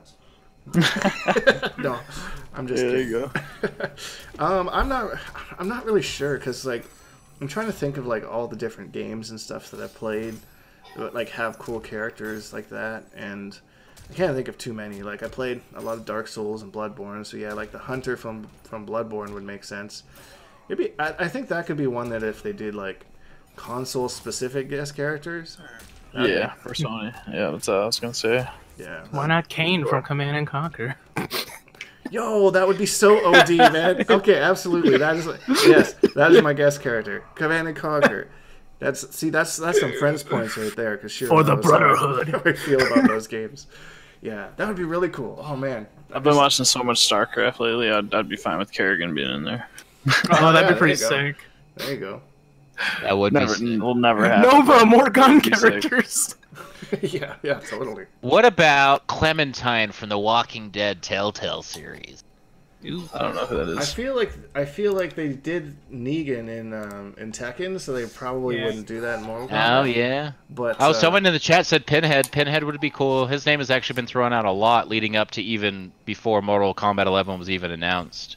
True. I've seen his name thrown out a lot. I think a Cenobite of any type, it would have to be Pinhead, but any Cenobite would do. He has such sights to show you. Hey, so how do you know that and you don't know any of the other shit we've been talking about? I What? think that was Shiro.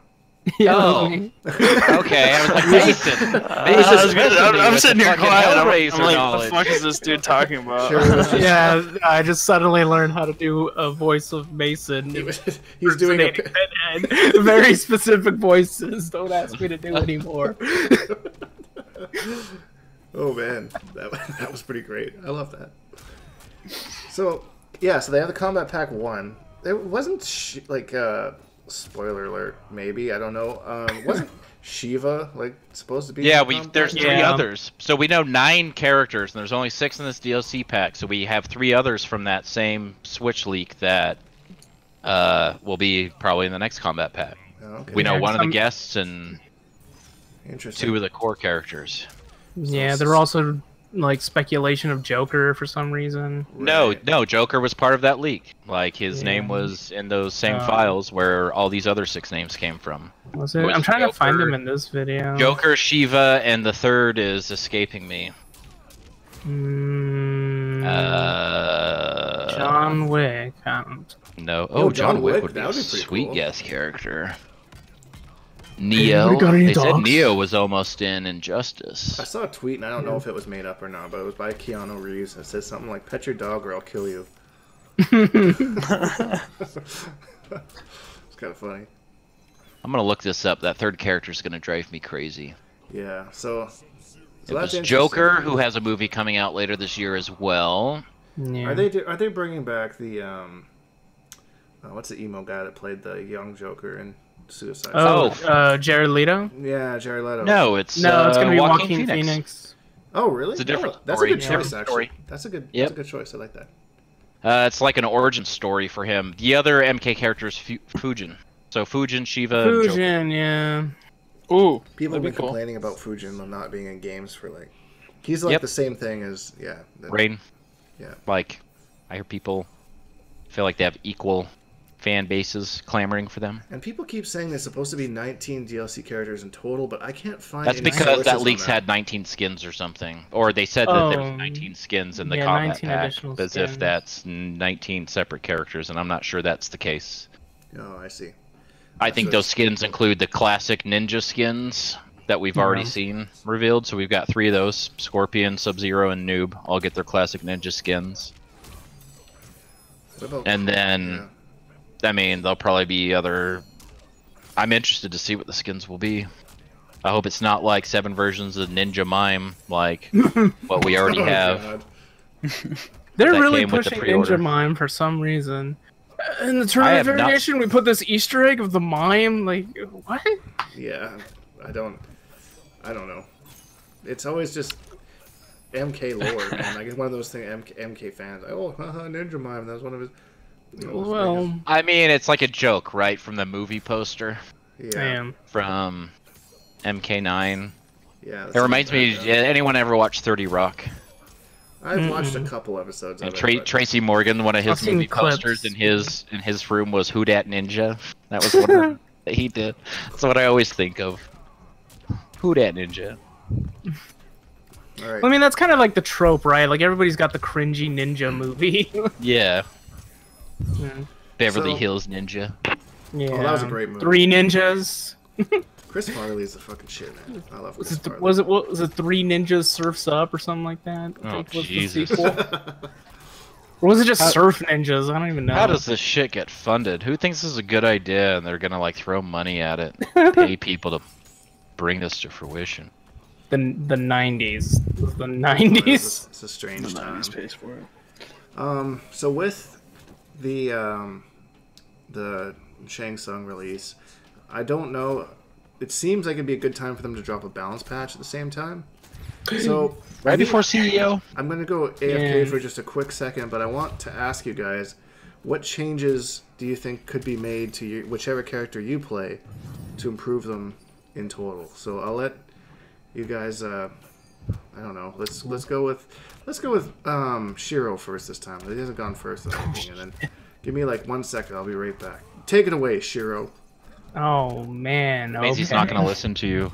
No, I don't really have much to say. Yeah.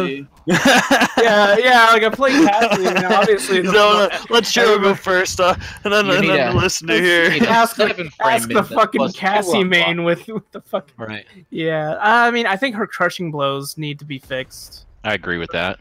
Like, if anything, her crushing blows are really wonky. That dog shit down back 3 removed from that digital soldier. Yes, they need to do something with that move. Either delete it or either add more hits or weaken the recovery. The recovery frames are murder. They're just gonna make kneecap in 2 slots, and so just totally remove it, and you don't get anything to replace. You know what? I'd be fine with that. I would be okay. Just to avoid the input errors or something. I try to do down back 3, not down back. Back 3. down. No, it's happened before. Like I do a combo and then I end with the stupid thing, and I'm just like, fuck. Just kill every me. time I play a Cassie, it comes out at least once, and I know 100% of the time they never meant to do it, but I always see it at least once. I personally forget about that move until I accidentally do it. Yep. So that would probably be my wish list. There is completely remove that move, or just make the low shot 2 slots, or increase the recovery on it, or fix the crushing blows. I think, otherwise, fine. Rio released a video saying what he would change to like the top characters in the game, and his only suggestion I think for Cassie was to her low shot's really powerful, just make it do less chip damage, because she just has much control with it anyway, and it's a mid, and it's safe at the range that she wants to use it and stuff like that. Just make it do less chip, I think was the only thing he had suggested. I don't know if you agree with that or not. I'd probably see that, because the thing is, like, she has really good moves, but some people who like upplay her a lot, they say that she's a brain dead character. I honestly don't think so. No, you have to be smart about it. You have to have good spacing. You have to have good fundies. Not anybody can be a good Cassie. She's got those tools for people that are good at the game. Yeah. That's why, like, people were like, why the fuck is Sonic Fox thinking she's like a top 5 character? And it's like, you have to understand who Sonic Fox is. Like, well, and he's full of hot takes, right? Yeah, this is true Anyway. too. But like, yeah, like a player like that, when you can see like the frames on there, yeah, you can see how you can play around with that a lot. She seems like she's got like a very straightforward strategy. He's back. I'm sorry. Did you watch What's up, y'all? It's me. Jump It's scare. Dink. What's up? It's your boy Jig. I just got done taking a piss. Like, yo. Yeah, pretty much. Dink is not reading the chat. Well, I wasn't, but now I am. Yeah. If you stare at the monitor and say, "Is Dink reading the chat 3 times?" He'll start reading the You'll chat. get his attention. And then a ban for spamming in the chat. Jeez. Yeah, I don't know. I agree with Shiro. I missed most of it, but I definitely agree with what Shiro was putting forth. Right. Did you have anything more to add, Shiro? Was it? That What was you the would question? What would you do to your character? Change about your character? in a balance change. Like you can make it like as many or as little as you want. Like what would you change? Nerf Sonya. Nerf Sonya, yeah. Yeah, she's a bit weird. I have been trying to pick up Aaron Black recently, but I don't think I understand that character too much to really make any takes on him. Right. I know there's the trick with the string canceling into the low, but considering I don't know, I had some problems with the execution, so I can't be too angry about that. If they slowed down the slide like 4 frames to make it like less of a 50-50, like a little bit more reactable. Yeah, I think if they were to change, because it is crazy how his forward 4 and the back forward 3 do kind of look the same in the beginning. That I kind of think that's a problem, but it could be my old man reactions. Well, I'm kind of finding the more that I play Aaron Black, the more I'm starting to be able to react to the 2. But I mean, in the heat of the moment, in like at really clutch moments, or if they're playing really aggressive, it is kind of hard. Or if they're good at like mixing up their options, right? And you're just not ready for it because they've got it in the chamber to be used at a clutch moment to like close out a round or something. Yeah. So I mean, I'm a 50-50 on that. Pardon the pun there, but Yeah, of any character. Yeah, I think that like if they change it too much, it would take away a big part of his tool. But he's got so many strong like screw you neutral tools, you know. Like I think if anything need to be changed with Aaron, it'd be the scud shot. I think that's too powerful. So I don't know if you saw Rio's new video, but that was his recommendation to tone down Aaron Black. Just remove it from that variation. He's already got like, well, he actually had a few suggestions for Aaron Black, but that was one of them. Scud shot's too powerful for that variation with all the other tools that he has. Scud shot is pretty stupid. Yeah. To make everything safe, he's got mix. You know, he's got 50-50s, he's got pressure, he's got zoning, he's got counter zoning, he's got that damage over time. Like, he just has, like, everything. Yeah, it's true. He doesn't need it all. And I think that's, like, we've talked about this in the past before, that I think NRS just kind of slapped together some tournament variations and the last minute when they really wanted to include the... I feel like they made, like, one... They were like, okay, let's make a really good one, and then the second one... Yeah. What do you think sounds cool? They tried on the first couple characters, and then they were just like, oh... Well, we only got to Garrus, Sonya, and Aaron Black, like, you can tell which characters are like comprehensive that they actually found like there's synergy with certain characters, and those are the characters that we see in the top tier, and the rest are just kind of like, huh? Like, just kind of mishmashed together. So like Scarlet, we were talking about while you were gone, how Cassie has that worthless fucking down back 3. There's like no purpose for it, and it's negative as shit on block, and it's just the only time you see it is when it's an input negative error. on shit on everything. And Scarlet's got that blood ritual, which I've never ever seen used in a real match. I've used it like once or twice, just to be cheeky. So like if my fatal blow doesn't quite kill them, they've got like 1 or 2 health left. I'll just do that with that hit advantage. Is that the one where the ball like crawls onto them and they get covered in blood for a No, that's blood clot. That's not in a tournament variation. That would actually be pretty cool because they can't special cancel anything from their strings while that's applied. The blood ritual is where she stabs her hand and she does like each tick does like 10 damage to her and 5 damage to the opponent. That seems kind of stupid. That should be the and it's got hella startup and stuff, and it's totally worthless. It's a waste of a slot. Yeah, okay. So like switch that out with something. Is that kind of what you think you would? That's do? What I would change for her. That's the first thing I would change for her. She's really, man. You seen what King Gambler's been doing with that character? He's My been God, killing it, man. Like he bodied me at Combo Breaker. We played the he GGA tournament. is. I mean, he was a good Green Lantern. He definitely had his fair share of wins and swag and stuff like that in Injustice, but this is his game. The way he's playing that Scarlet is, yeah, I love it. He's playing it really well. I'm really impressed by him. So, what else would you change with Scarlet? What about her second variation? Or if you even know anything about that. I guess both of them are pretty good. You don't see many people playing it outside of D7X. I've seen play it, and Sonic Fox. That's the one he likes because you can amplify the Blood Ball. Right. And then there's certain setups to where, so it's kind of, you remember in Injustice 2, Enchantress with her trait setups? Yeah. And you could do like the fun to blockable with the trait and knock them down with a sweep, but before they hit the ground, the trait would hit them and pop them up before they fell flat. Yeah. She can do the same thing by amplifying that Blood Ball into like a slow one on certain setups, and then gel you into the overhead or the low, and before it knocks you down, the Blood Ball will restand you. Oh, So it's like a mix within it, and then you're like plus 42 on hit with the Blood Ball. It's crazy. Wow. So that one actually might be fine. I don't think it's as popular. I think it caters to certain play styles. I think most people, because she's like riddled with gaps, right? You can flawless block almost everything that she has. Right. But that turns into a mind game in the Heart Pierce variation because she can cancel all those strings into a parry, and you try to flawless block it, and you're just going to give her health back and eat 150 damage. Can we talk about how her parry looks exactly like her block animation? It doesn't look exactly like it, but pretty yeah, darn it's similar. definitely close. You have to be scouting for it, and she can hold it. It's Right. got 9 frames of startup, so it's not the fastest parry in the game, but it's not the slowest either. And she can hold it for days. And I'll hold it for like literally like 1 or 2 seconds, and then they see it and they acknowledge it. They don't want to do anything, and they're waiting for me to let go of it, and they'll just come up and grab me, and they'll get parried. People just Yeah. want to like grab on reaction because I have done that so many times. Like, parries have not traditionally parried throws. So in this game, parries are, unless it's something very specific, parries are vulnerable to lows and jump-ins, basically, in this game, and that's pretty it. good. Well, Buck And Command grabs, special moves, obviously. Those get parried as well. Non-physical Yeah. special moves. Yeah, I think command grabs get parried as well. Damn.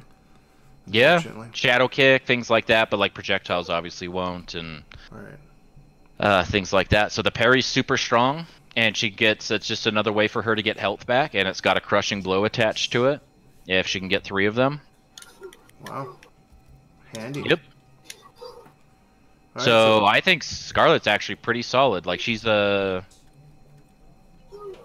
the right hands. If you got good fundies, you got good neutral, good space control, all that fun stuff. Like she can be a terror for sure. But in the wrong hands, it's like we were just saying with Cassie, right? Like in the wrong hands, she's not going to carry anybody. You've got to know how to use this character. And if you know how to play the game and you have good fundamentals, you're going to make life really hard for people. Got Yeah. good in the nooch. Yeah, it's none of that fucking Aaron Black forward 4, LOL, amplify, gotcha, sort of Yeah. stuff. That makes sense. So it's a character I haven't brought into the lab yet either. Scarlet. She's Yeah, good. Outside I of like the beta, I haven't played really too many Scarlets, so. Yeah. I definitely need her, so I would still say like Katana's my main. I want Scarlet to cover some of my bad, like Jackie and stuff like that. I don't want to ever play Katana versus, I was telling Mason earlier, I don't ever want to play that matchup ever again. Katana versus Ever. Jackie. I can Just, see that. Scarlet's one of the few, Silver Eye was saying earlier in his stream, Cetrion and Scarlet are really the only 2 characters in the game that can zone Jackie out. Yeah, Otherwise, Cetrion does she it just really has to like, duck and walk like 4 times, and then you're in her dash punch range, and then it's over. If she catches you in the middle of something. And it's true. Yep, absolutely. That's why I like the Jackie matchup, because I can keep her away better than she gets in on me most of the time. So Well, that was your recommendation for handling her, right, in your video? It was like, just, first and foremost, just keep her the fuck out. Well, that fluff out. keep her the fluff out. Absolutely, man. You just don't want anything to do with her. Yep. Scarlet's good for that sort of stuff, especially people getting impatient. You're just gonna eat blood tentacles all day long, and then you're gonna eat blood ball frame traps into blood tentacle. They're gonna get hit with low projectiles, and then once you get into that forward 2 range and that back 4 range, and then you get her cornered, and she's just gonna teleport out like that. That variation's really powerful. Her heart pierce variation for Scarlet, super good. Yeah, I definitely agree with you there. That's a freaking solid one. So your only change to Scarlet would just be to remove that one special move and put something. I mean, more. the flawless block gaps are annoying, especially if people are really good at. It's a total mind game of whether they're going to flawless block, if they have the meter to even do anything about it. If they do flawless block, then she's got the mind games to where she can stagger or she can cancel into the parry, and it gets like there's a lot of layers there if you have 2 competent people playing in that matchup. So I don't think it's definitely it's a flaw that she works with, right? She can turn it to her advantage. It's a really cool design, I think. So I wouldn't necessarily remove all of those, even though they are annoying. I'd rather just, forward 4-3 all day long. But Right. Yeah, makes sense. She doesn't have the best frames. So that's part of her balance and stuff as well. I think she's a fair character. She seems like it. Like, she kind of does everything well. Maybe, like, zoning is a little bit above average in spacing. But again, then you got the flawless blocks, so. Her forward 4 is a super good mid, and is a really good stagger, and if she goes into the whole string, if you don't flawless block it, it's -1, which is its own mind game. Jinkies. I mean, -1 in this game, especially online, you may as well be neutral. Is she going to poke? Is she going to parry? What's going to, is she just going to cancel it into the blood tentacle if you try to take your turn? If you think she's going to poke, and you're going to poke her first because she is -1, and she cancels in the blood tentacle, and then you're just knocked full screen all over again. If that's not where you want to be, GG's. Yeah, makes sense. All right, so that's Hater on Scarlet, and we're gonna have Mason on what, Collector, I guess. Yeah, I'm gonna. Shit, you want me to lay into this character? Did you see the 4 paragraph we talked just about kidding. the Discord earlier? Nah, I mean I could go on all day, but to be honest, I haven't played enough MK11 to really have that great of an opinion on anything. But right now the character doesn't really seem very good. So I know that Hater's been playing around with them as well. So, like, Mason, what's one thing in particular that bugs you about Collector? Because I played a couple of them, and they said, I mean, the mid command grab is really annoying. That's literally all he's got. No. Is that command grab's like the one thing that's like making him not like trash. Yeah, and like just Scarlet cause, and like, just because Cetrion, like, he's got you can far do a lot of teleport, stuff. right? Yeah, and the Problems. teleport's nice too, because you can do like the far teleport. It only costs 1 bar defensive meter. You can do strings into it, and there's a lot of characters that don't have forward advancing strings that could punish the teleport. Right. But He's got that big old. my issues with them are obviously like the fact that you have to commit to so much unsafe shit. Like if you use any of his strings, like if you're playing Collector, you're only using forward 1. That's it. That's that quick low, right? Like, that's a good stagger. That's the -1 low. Yeah, you're just gonna forward 1 over and over. Forward 1, 2 here and there. -1 on block goes into forward 1-2, which is 3 hits, which is more negative, but has those. And that's when people bring up that 50-50, right? But both options off the 50-50 are death. They're both -14. Like, it's not like a true mix or anything like that. Is it like are the frames on both attacks the same? Like, can you fuzzy guard it, or? You cut out there. Oh, Dun, sorry. dun, dun. Or is the frames on the 50-50 the same? Like, can you fuzzy guard it, or is it a true guess? I don't know. I feel like I don't think that you can fuzzy guard it. The only time I ever use it is if I'm trying to stagger forward 1, and then I'll go into like forward 1-2 or something like that to try to open them up, try to catch them pressing something. And if they're always then I'll stop after forward 1-2. I play mostly spare change, so I don't have the command grab when I play him. Does he have the teleport? But if people are always poking variations? up that forward 1-2, I'll just go ahead and throw in variation. the 50-50 and just take a guess, That's right? I won't even go there. So Spare change is just fucking dog shit, man. Dude, spare change definitely has its uses, but So what's good about it then? Because like I hear just so much bad About stuff spare about change. Collect. Go watch Roofelmonger talk about it. That's mainly what he plays. He thinks it's better than the other variation. It's really like you can outzone zoners with it because of the weird arc of it, and it's barely negative on block. It's plus on hit. Guarantees a forward 3 if you're in range of it. It keeps him in the air, and it's only got 4 frames of recovery if he does it from the air. So not only are you jumping over their projectile, it's not like you're landing on it because he stays like hovering in the air while he throws his. If he's doing them on the ground and people are used to jumping over projectiles or ducking under them, it's a mid. And it's got that weird arc to it. You're not jumping over it. You're just going to eat it. And if you eat it, you've got enough hit advantage for him to throw the fire. The problem is that, so there's supposed to be this synergy. If you can hit the bag on top of fire that's already on the ground, you get a launcher. But that shit never happens in a million fucking years because the fire only lasts for like 4 hits. There's only a few safe ways to set it up. Like the hardest of reads. And it just doesn't last very long. Like I've gotten it like I have played so many games with Collector, and I've probably seen it happen in a real match like twice. And both times I wasn't ready for it because it never fucking happens. Like, yeah, that makes sense. So he had that infinite that they discovered like right before the game came out, so that was like part of the day 1 patch. So instead of fixing the infinite, they just took out his dash cancels from his ball and chain. So he's literally not a complete character. There's something they intended for him to have. People found an infinite, so they just took out the whole fucking thing. So part of his game plan is absent right now, so there's no wonder it feels like he's missing something. That's the first thing I would recommend is for them to fix that. Fix the mace. The other thing is his walk speed, his dash speed, all that shit is just so awful. It kind of sucks. He's slow. Okay, makes sense. Which is like, I mean, well, I was going to say in spare change variation, he doesn't have the teleport, so that really sucks. But then you were saying that he can actually kind of outzone zoners, so maybe if he has a life yeah, but then you get right? smothered, right? Your fastest button is 8 frames. Right. Oh, he doesn't even have a 7 frame. Man, he does have. Oh, he's got a 7 frame stand one. I think it's 7 frames. It might actually be 8 frames too, but his quickest poke is 8 frames. Wow.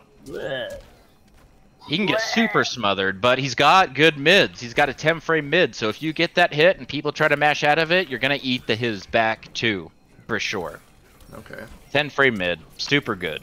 What does it lead into? Anything? Yeah, you can cancel it into his bola. Okay. Which is his main damage. That's another benefit that he has, right? He can keep you grounded. There's no breaking away. That's true. That was annoying when I played. I've only played a couple of collectors in like ranked match, and when he's sacrificing damage for it, but it's still really powerful to have. And then you can just back go three's for really good too. No, I want him to buff his movement speed. That's like one of the only things I would change is his walk speed. He does feel a little forward and back speed, but if they do it too much, he could be too strong because back 3 already gets him out of a lot of like weird situations. Back 3 is really good for people that are like jumping at you. Back 3, he like does a little back dash and he like spins the mace around and hits twice. Snatch people out of the air. You hit him high enough, you can cancel that in the bullet too. I found like you can make people's pokes whiff by using it in situations where you're only like -2 or -1. His down 3 low profiles as well. Like the way that like Katana's does or Jade's down 4 does and stuff to kind of get around things that low profiling can. Okay. I don't think he's a shit character, but he definitely is not strong. So do you think if they just gave him his cancels back and like fix the infinite, that would complete the character? It'd give him something to do in a block besides just stagger his forward 1. Yeah, it would be nice to be able to do something other than just forward 1 because it's literally all you're doing. It's just his 4 is a really good space control as well, right? It's really good for footies. Fix his crushing blow requirements on 3-2 and. Yeah, you know that'd be another good one. 3-2 is just dog shit. His standing 4 is really good for footies you can get, but you can't convert off of it. 2 grab 4 on whiff. It's like the only thing, and it's like 28%. Right.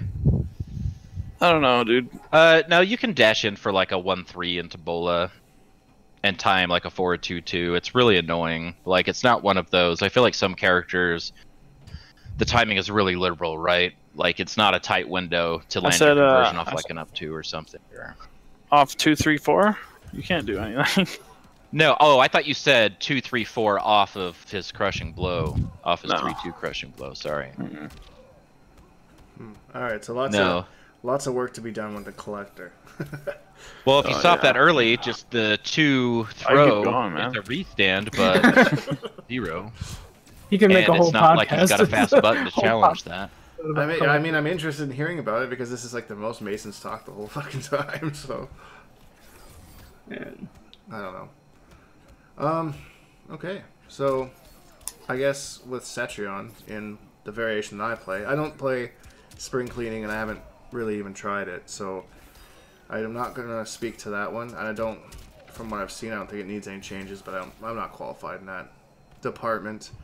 But I think Force of Nature, the only change she really needs, is I would give her an Amplify on her ground pound, where she can either cancel or delay the second hit of it. I think outside of that even that itself, I don't know. That was just my thought, because I said on Twitter that, I think that they should remove the gap between the ground pound. But I think if they gave her like a mind game with it, where, she could amplify, like the ground pound only does 1 hit. But if you amplify it, then you get the second hit, and you can either delay it or you can cancel that. And if someone tries to jump or something, then delay it until just before they land. If they gave her the second hit on Amplify, people would have to respect the possibility, like with Devorah's Ovipositor Rush and like Scorpion's Teleport and Yeah, but like a zoning aspect as opposed to Sub-Zero's a Cold rush Shoulder, now. things like that, to where you kind of have to hesitate. You might miss your punish window if you're expecting the Amplify and it never comes, and then you have your turn back.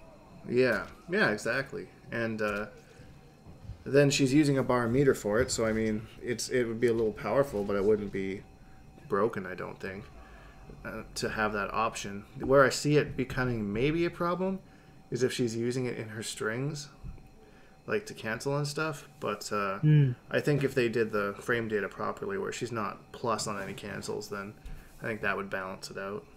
What's the point of that gap in that string that leads into that overhead? Like, you can flawless block it, but she hit you like 4 times afterwards. It's not like you can do anything about it. You can standing one it, but most of the time you Really? trade. Yeah, you can like as soon as she hits you with that low, you can, if you press standing one, you'll hit her out of it. She comes down, but most of the people that have done that to me, it's just traded. So it's never even like they don't even get an advantage out of it. It just gets them out of the last. It's not like they're punishing you. It just gets you out of the Yeah, so the -9 pressure. Why even trade unless you're avoiding like chip or last breath or something, right? Why not just standing one punish her? Because she's -9, right? Yeah, you can totally punish her for it. Most characters can. So like, heaven forbid you do that string on Baraka and you get like 500 plus damage. So Oh shit. But I mean, in that scenario, aren't you just gonna die anyway? If you're trying to avoid the fatal, or last breath, like. Yeah, and but she's got the 2-1-2 for the last. Oh, breath that's as true. well. Sure.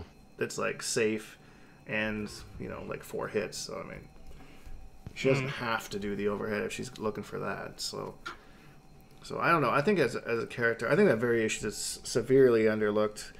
And Tweety actually messaged me today about it. So it'll be interesting to see what he does with it, because he's a better player. About with what? Spring? Force of Nature? Yeah. Really? Yeah. Yeah, because I thought everybody seems to be saying spring cleaning was the better one. I always thought that he would end up on You get the Cetrion. bigger damage and you get the teleport. In the current meta, teleports seem to be really powerful if you can do like a far one, like the way that Raiden, Scarlet, and Cetrion can. I think Because it's like a way to get out of the corner. It only costs a bar. You get your space back. You're usually playing a character that wants that space. After, say, you're playing somebody like Jackie, who spent all that time and sacrificed all that life to close that space, finally gets in and you just teleport right out of it. That hurts. Yeah. Yeah, it's. I think that spring cleaning is the better variation, because Force of Nature does get hard counterpicked by most characters, like you just mentioned with the teleport. So I think spring cleaning is a safer bet, but I don't think it's like super like that. It's like 5-5 across the board. Like every matchup is like 5-5. Well, it's like it's the opposite, right? When you're going up against a character with the teleport, they're not going away from you. They're using the teleport just to close that distance and not have to fuck with your boulders and stuff, right? Yeah, exactly. So like, so I think where spring cleaning is like the safe bet to go 5-5s, you go with Force of Nature to get yourself some nice 6-4s, especially against some good characters. Like, she does good against Aaron Black, she does good against Jackie, she does good against Sonya, but then you have some weird counterpicks like Noob and Scorpion.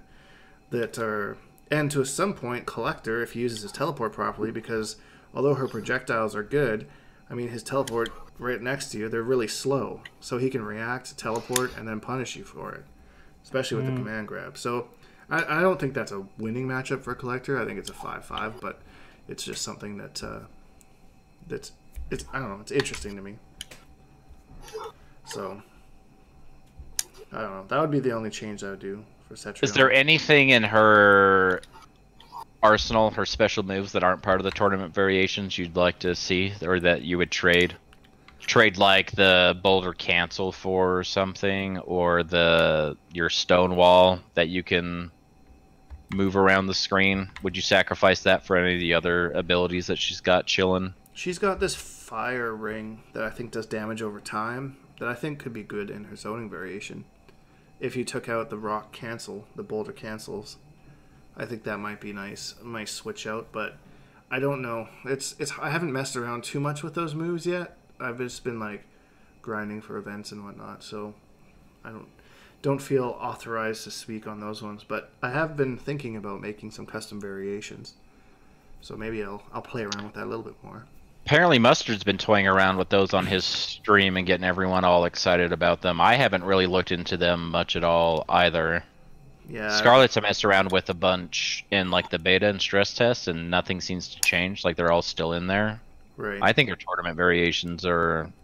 I don't think she got like the Kotal Khan treatment at all. Or what some of these other characters that... There's just so many better abilities they could have had just sitting in there.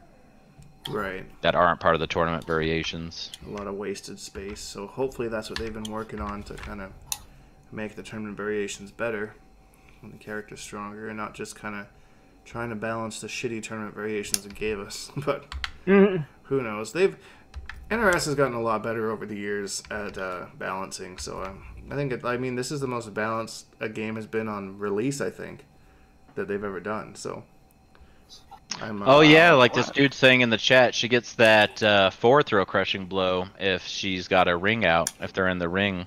Right. So that would introduce a new crushing blow into the equation and stuff too. There you go. See, buffs. We're moving on to the 2-hour mark of the podcast though, so I'm gonna shut her down. I do have, unless anyone has anything more they want to say about balancing. Buff collector. Buff collector. Heard it here first. He definitely needs something. Yeah, he's in a dangerous spot. He can become really strong. Yeah. One small change could actually make him overpowered, so they'll have to be careful. I mean, you've got Bola, restand, combo starter. All this shit keeps you on the ground, so you can't roll out.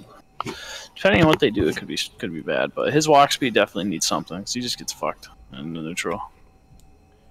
Yeah. His 4-3 should be like neutral at the very least. Not. I wouldn't mind that either. Yeah, It doesn't have any pokes that are fast anyway. Anyone else's big boots like +6? It's plus. It's because it's easy to hit confirm. The other Yeah. boots can't be comboed off of. Oh, I see. That's true. It makes sense. It's super easy to hit confirm 4-3.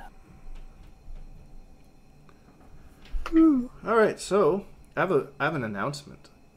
It's a fun announcement that everyone will enjoy, and it's part of the reason why we did an Xbox King of the Hill today instead of a PlayStation one. Because, ladies and gentlemen, the BONEHAWK League is starting up before the end of June for Xbox. Oh Lord. Get hype. I'm going to make an official announcement probably the next day or two with more details, but I did want to reward those of you that didn't watch to the end of the podcast here, or maybe that just happened to tune in at that perfect time. So, go get some money. Yeah, go get some money, man. So we're going to do some cash prizes. There's also going to be trophies this time around. They're going to be sending out to you and whatnot. So that'll be exciting. Xbox will be, there'll be 2 qualifiers. Top 4 from each qualifier. Everybody in top 8 gets their entry fee back. So it'll be an entry fee through the Patreon like we've always done at the $10 tier. And then everyone who makes top 8 will get that back at least. And then a little bit of extra cash for the winners and trophies and medals for top 3. So what is it going to be? The same sort of guidelines, like no top 16s at a major and all that stuff? Yeah, so like no top 16s at any major event for MK11. You should make that just pools. You can't have gotten out of pools. We always have people coming in here, these like totally like OD people coming in and just bopping everybody. Like enough. top Well, then in that 16 case, is like still, Sidelock and I wouldn't be able to play. Like, that's true. Yeah, you that's know, true. like there's a shit ton of people that wouldn't be able to play. All right, so we'll I'll think about we'll sit around one day and discuss what we think the entrance would be. So we'll figure that out later. But the 22nd of June and the 29th of June, I'm thinking about probably 9 p.m. Eastern. We'll start the event. I'll probably have a cap of competitors. I don't think it'll be too big anyways.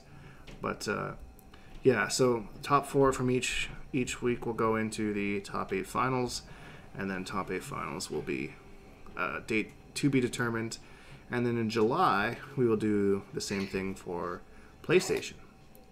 Dun dun dun. Dun dun dun. So, I mean, if you have both consoles, double dip, you know? I mean, I have both consoles, but I can't double dip, so you do it for me, right? I have both. Well, I don't have Mortal Kombat on Xbox, but I have an Xbox. Yeah, I have an Xbox. I don't have Mortal Kombat on it either. Oh I have well. it. Maybe I'll join. Yeah, there you go. Why not? Wait, I'll get it like when it goes on sale. Same thing for PC. yeah. Yeah, I want to get on PC too. I'm waiting for PC as well. I do want to get it on PC. I remember their launch. I heard their launch was pretty bad, so... Seems like the kinks are worked out though. No, I don't know. Some people are still getting crashes. Yeah, sadly, that is kind of the thing with PC launches, is because usually they design them for the consoles and then they get a third party. They have to port it, right? Yeah, and then they port it to the PC, and so because of that, usually the launch is pretty bad. Yeah. So. It can't have been as bad as MKX. I mean, it was kind of bad, but I still don't think it was as bad as MKX PC. Yeah, I mean, MKX, it took forever for them to get the updates. Like, you're just playing like this outdated game forever. I think they're getting better with. I think they're starting to get better. Like Injustice 2 actually didn't come out until they released everything, like all the DLC, and then they launched it. Yeah, to the PC was right? really late, right, on that one. Yeah. At least they got it out eventually, but... Yeah. Sometimes they do have the better versions. Like, I think for both Tekken 7 and Soul Calibur 6, I think the community census is that the PC version's better. It's better. It has better netcode and all of that stuff too. And even, like Ragnarok moved all of his Soul Calibur tournaments to PC from console, because I think most competitive Soul Calibur players were playing on PC anyway, like for those reasons. It's so weird. There's my first mistake with that game. Jesus. Yeah, like when I found out they were doing online tournaments, I was like, oh, this might be cool to like check out. Oh, it's PC. I don't have that one. Yeah. Yeah, and then people in my Discord were like, or in the Shangwall Discord, they were like, man, PS4 is so free. And I'm just like, okay. I feel it. On there. Yeah. Oh, shit. It's like, I better not say anything. I'll just hide. Don't let them know. Yeah. So, any last words or anything, guys? Any closing thoughts? You heard my thoughts. Buff collector. That's the only takeaway from Mason in this podcast. Buff Yeah. collector. And joining us is Mason, where he will be saying Buff Collector Right. for about opportune time. 23 times. Dude, I do want to say that I have never loved and hated a game so much at the same time in my life. Like, this game triggers me so fucking hard. Yeah. But I can't stop playing it. It's like, frustrating because, like, I know why I lose every time I lose. Like, it's very apparent, unlike other games where it's like, oh, I just guessed wrong. But, like, it's that much more frustrating when you know why you lose, when you've made that mistake so many times before. Oh, this game just caters to such, like, it enables, like, that maniac playstyle. If you want to be a jumping bean and you want to, like... Jumping bean? Scorpion? Yeah, and you want to just fucking mash out of everything or whatever, like, you can get...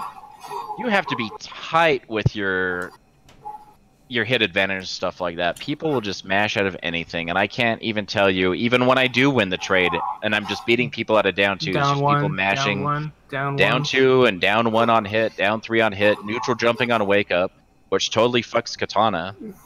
So, because you got those dial-in strings.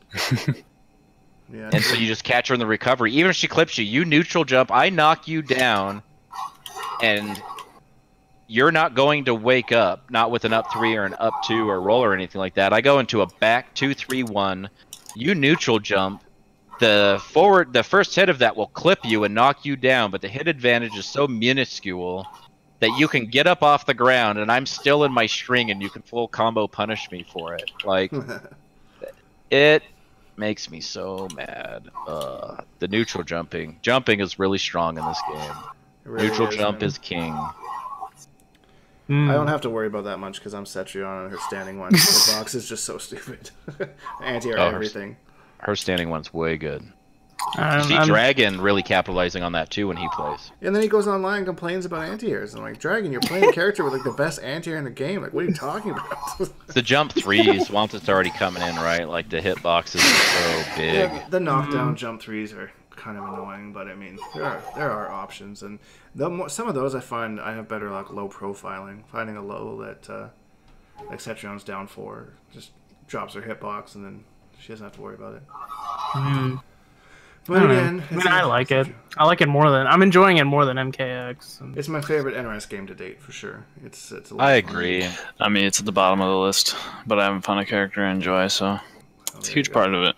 You gotta come I've along, man. definitely So just the new combo system in this game is going to bore the hell out of me very, very fast. I thought you were Yeah, gonna say the I new air condom my- system. Fuck. That's what I thought Right. too for some reason. I don't know why, but I aired my grievances about crushing blows and stuff earlier. That's kind of a big gripe of mine right now. Yeah, but the crushing blows are a bit weird. Yeah, yeah, I agree with that one. they do Fatal too much blow meta damage pisses for me too off. little. the fatal Blow meta is annoying. Like ones that can just shut down the neutral, like full screen ones, and Yeah, like Cabal and Aaron Blacks, like those are like, so good.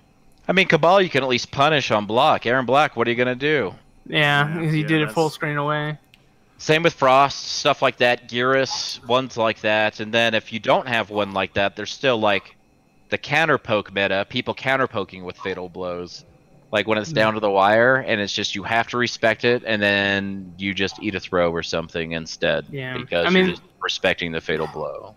Yeah, the only thing I like is that you only get one. So when I'm playing sets online and someone decides to just mash it out on the first round, even if I Yeah. lose, I'm just like, all right, cool. Like I know I got you the majority of the time. That's so. how I feel. Yeah, When I was yeah. playing Mr. Moss's Kotal Khan, and I was playing Spare Change against him, and so of course there were some trades, right? And he's got that crushing blow on his projectile that does like 340 damage. Right. And it was like, the way this matchup's going to go, this is an inevitability. So if you want to use it super early in round 1, at least I don't have to worry about it anymore. I just don't even care. Like, yeah, exactly. It's gone. Don't have to worry about that again. I'm the same way. I agree. Yeah.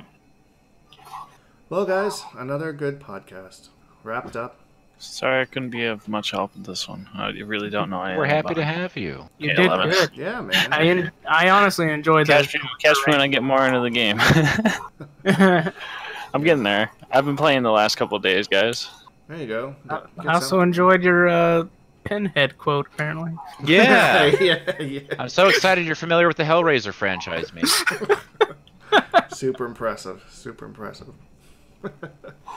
Well, guys, again, thanks for listening to us babble on for 2 hours. If you're watching this on YouTube, of course, leave a like. Really helps me out. Subscribe if you haven't. I mean, I'm sure you have by now. It's been 2 hours, so just, if you haven't, just go for it because it's more fun stuff with the boys. That's the new meme right now. Is me and the boys. The boys. Me and the boys. When we do a podcast. So, anyways, guys, thanks so much, and we will see you all in the Bye, next Dink. one. Why?